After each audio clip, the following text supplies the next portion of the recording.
Apa jadinya jika rudal hypersonic melesat ke jantung Tel Aviv dalam waktu kurang dari 7 menit?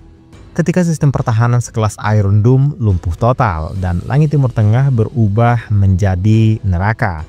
Dunia tak lagi berada di ambang perang, namun dunia kini berada di dalamnya. Babak baru perang di Timur Tengah.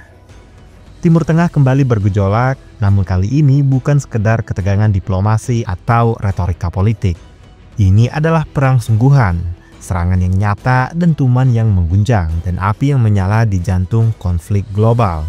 Titik awalnya mengejutkan dunia ketika Presiden Donald Trump memerintahkan serangan langsung ke 3 situs nuklir paling vital milik Iran, Fordow, Natanz, dan Esfahan.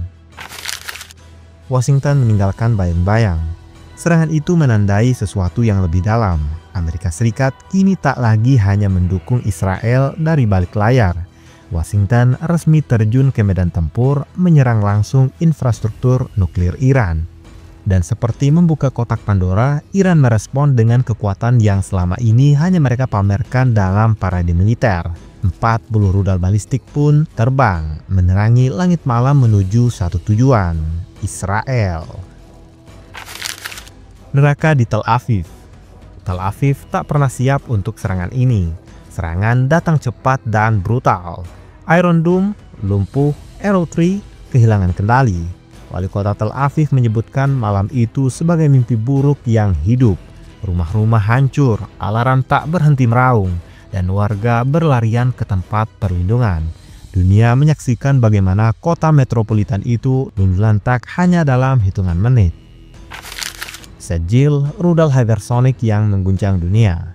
Di tengah kekacauan muncullah satu nama yang mencuat. Sejil ini bukan rudal biasa. Dengan jangkauan lebih dari 2.000 km dan kecepatan hingga 13.000 km per jam. Sejil bisa menghantam Tel Aviv dari Natanz dalam waktu kurang dari 7 menit. Mengguncang radius kesalahan hanya 50 meter. Lebih dari sekedar cepat dan kuat, Sejil adalah rudal yang hampir tak bisa dicegat. Belum selesai dunia mencerna kemunculan Sejil, Iran kembali menunjukkan giginya. Kali ini lewat Khorramshahr 4, rudal balistik generasi terbaru yang disebut sebagai senjata paling mematikan yang pernah dimiliki Iran. Dengan kecepatan hingga 16 Mach dan daya jangkau 2000 km. Rudal ini mampu menyerang 80 titik sekaligus dalam satu peluncuran. Banyak yang menduga rudal ini adalah hasil modifikasi dari Hwasong-10 milik Korea Utara. Iran mengubahnya menjadi lebih ringkas, efisien, dan lebih mematikan. Jika diluncurkan serempak, 40 rudal Khorramshahr 4 berarti 3.200 hulu ledak menghujani wilayah musuh. Ini bukan sekedar kekuatan militer, ini ancaman total yang bisa mengacaukan pertahanan paling canggih sekalipun. Misteri besar, apakah ini rudal nuklir? Yang membuat rudal ini makin menakutkan adalah satu pertanyaan besar yang belum terjawab. Apakah Khorramshahr 4 mampu membawa hulu ledak nuklir? Jika iya, maka dunia menghadapi potensi serangan nuklir tercepat dan paling mematikan dalam sejarah abad modern.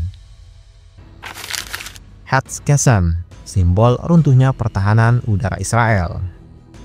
Tak berhenti di sana, Iran meluncurkan rudal baru lainnya, Hatz-Qassam, dan kecepatan hypersonic dan kemampuan manuver tinggi. Rudal ini mempermalukan sistem pertahanan Israel secara terbuka. Dalam video yang bocor ke publik, Hatz-Qassam menghantam gedung bertingkat di Tel Aviv tanpa satupun intersepsi. Iron Dome hanya menjadi saksi bisu kehancuran Tel Aviv.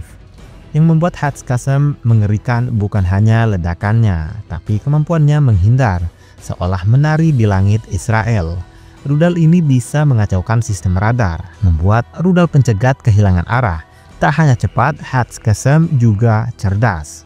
Dengan 3 rudal mematikan, Sejil, Khorramshahr 4, dan Hatz-Qassam, Iran menandai babak baru, era dominasi udara. Perang kini bukan lagi soal kekuatan pasukan darat, tapi siapa yang lebih dulu menguasai langit dengan kecepatan, presisi, dan kecerdasan teknologi. Dunia menanti tapi waktu terus berjalan. Kini semua mata tertuju ke Timur Tengah. Dunia menanti apakah ini awal dari Perang Dunia Ketiga. Apakah Israel dan Amerika akan membalas dengan senjata nuklir mereka sendiri, Atau apakah diplomasi masih bisa menyelamatkan dunia dan kehancuran total?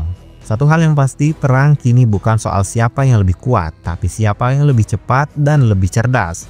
Di zaman rudal hypersonic, sistem pertahanan hanyalah angka-angka dalam simulasi. Dan saat rudal melesat dalam hitungan menit, dunia mungkin tak punya cukup waktu untuk menyelamatkan diri. Dunia kini berdiri di persimpangan sejarah. Di satu sisi diplomasi yang rapuh, di sisi lain rudal-rudal hypersonic yang tak bisa dicegat. Iran telah membuktikan bahwa mereka bukan lagi pemain pinggiran, tapi kekuatan yang sanggup mengguncang langit di Timur Tengah dan mungkin dunia. Saat langit berubah merah dan suara ledakan menggantikan suara perundingan, kita semua dipaksa bertanya, apakah ini masih perang antar negara atau sudah menjadi ajang untuk kekuatan teknologi kehancuran mutlak? Karena jika satu rudal bisa menghantam dalam waktu kurang dari 7 menit, maka satu keputusan ceroboh bisa menghancurkan peradaban dalam sekejap. Dan ketika tak ada lagi tempat yang aman, satu-satunya senjata terakhir yang tersisa adalah akal sehat umat manusia.